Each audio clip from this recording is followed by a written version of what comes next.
the Droid Cam client. So I'm good, just vibing out with my favorite technician. I appreciate that. So the app I'm showing you on the screen right now is called the Droid Cam client. And what this is an app that allows you to connect your Android smartphone to your computer via USB connection or wireless over your Wi-Fi network. Now, of course, if you do this over a Wi-Fi network, you need a decent network to handle the Wi-Fi transfer as well as your live streaming capabilities. However, once you get that, once you sort out the details of that, you can then connect your phone, download the app on your phone, and then download the app on your computer. Now, there's also a paid version of this app. The paid version of Droid Cam client allows you to live stream, use the camera as 1080p, but the free version gives you 720p.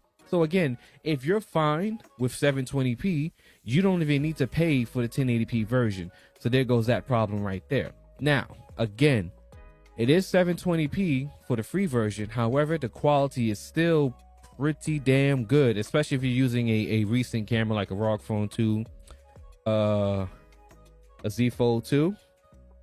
Oh, that man, that baby looks so good. Close up like that. Okay. And the Note 20 Ultra, right? On iPhone. Well, there's a different way to do it for the iPhone, but I don't have an iPhone. I only have Androids. So once you set it up, you're going to need to match the IP address that's on the client to the IP address that's on the phone, as well as the port number. The reason why I'm not showing you that step, because that will expose my IP address, and we're not going to do that. But once you dial in those last two digits, you hit start, it's going to activate on the computer, and it's going to show the camera on the phone. So now, the reason why I have it like this, because this is also a great way to shoot your live streams in vertical format for uploading on TikTok, Instagram Reels, or YouTube Shorts. That's a super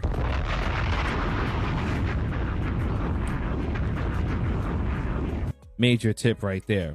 Okay, now I'm going to show you what this looks like once you incorporate it into your actual setup. So now we have a secondary camera shot. So we can put this camera over here. So again, yes. So it is a smartphone, so it's not going to compete with an actual mirrorless camera, which is the Sony a6400. However, it's going to give you the option to get a different camera angle on your live stream. So if you're a person like let's say you have this as your main shot, and then let's say we turn this camera off, and I left a little background here, so there's a little outline. Look at this. So it looks pretty cool, actually. I actually kind of like that, because it has like the little outline around the camera. I left a little outline around the camera border. Maybe I can shrink that just a little bit more.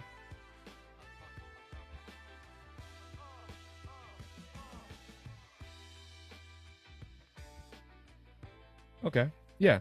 So now you have a secondary camera angle that you can use for your live stream. This is on my big screen, so I can incorporate these two right here. Again, I love that. Shout out to the move transitions. And again, we can add a transition. We can add a move transition to this as well by right-clicking the source. Actually, let me just show you how that looks too. Okay, so now we're in the matrix. So what I'm going to do is I'm going to kill this guy right here. I'm going to kill that. We're going to bring me all the way over here. And seeing as how I'm looking at a different direction, what I'm going to do is flip, rotate horizontal. Boom. There we go. Okay. So now it looks like I'm looking directly at the screen. So now what I'm going to do is I'm just going to show you how I add the transition and how all of this shows up. So as you can see right here, there's the Android cam. So what I'm going to do is I'm just going to highlight the Android cam. Okay. So now I want to add a show transition to this. We're just going to do the Luma wipes. We're going to do clock, show clock. And then we're going to do high transition. We'll add another Luma wipe. And we're going to do burst. Okay. Simply, I'm just going to show you what it looks like now. So I'm going to hide the webcam. Okay. Now I'm going to show the webcam. There we go. All right. So now, this is what it looks like on the big main screen, the live stream. So I'm going to hide my display capture. There we go. We're going to leave this here. I'm going to show my webcam. I'm going to bring my webcam over here. Actually, though, I prefer to leave this here. I'm going to bring this back over here. Transform, flip horizontal. There we go. And we're just going to show, we're going to move the OBS up here. All right. Now, again, this is what the webcam client looks like when you're using it. Now, I'm going to show you how to control it on this webcam client. So the webcam client can do a whole lot of things directly on the phone from the software. Okay. So you can pop it out here to view the preview the video on a separate screen. And you can shut the preview down like that. You can zoom in here like that, straight on the app. You can zoom out. You can also toggle the camera flash like that, and then you can turn it off just like that. You can change the autofocus. You can make it focus, refocus, so it's refocusing. Okay. You can come here and flip it horizontal. So instead of even having to flip it in OBS, you just do it here on the camera. But because I cropped the actual scene exactly how it is in the OBS, it would be better to flip it horizontally in OBS instead of doing it in the camera app. You can rotate it. This is going to rotate the actual camera, which is going to look like this, but the thing is that the camera is actually in vertical, so it's not going to work. And you can save a JPEG, but I don't need to save a picture. You have a few other apps here. I'm going to show you a few other options here. So you can change the brightness like this. Okay. Bring it all the way up. You can change the contrast like that.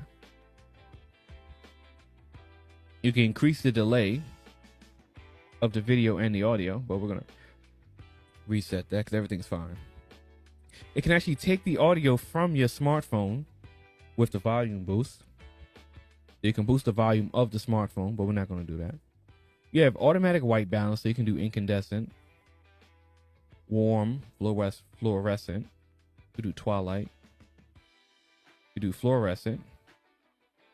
You do daylight, cloudy daylight. You do shade. Okay. We need to go to automatic because we have a lot of light going on in our situation right now. You can offset the exposure, make it darker, or to make it brighter. Kinda like it right there. That looks, oh no. I'm gonna just bring it back to the middle. Okay. Because we got a lot of dynamic lighting going on, so I know the camera's the camera is having a hard time picking up on all this dynamic lighting, where the A6400 here is not having an issue doing that. Okay. So there are still always going to be limitations with a smartphone camera because it is a smaller sensor. So this is not to say that this is going to beat a ZV-1 A6400. However, you can add this to your setup and to give you different camera angles. Okay.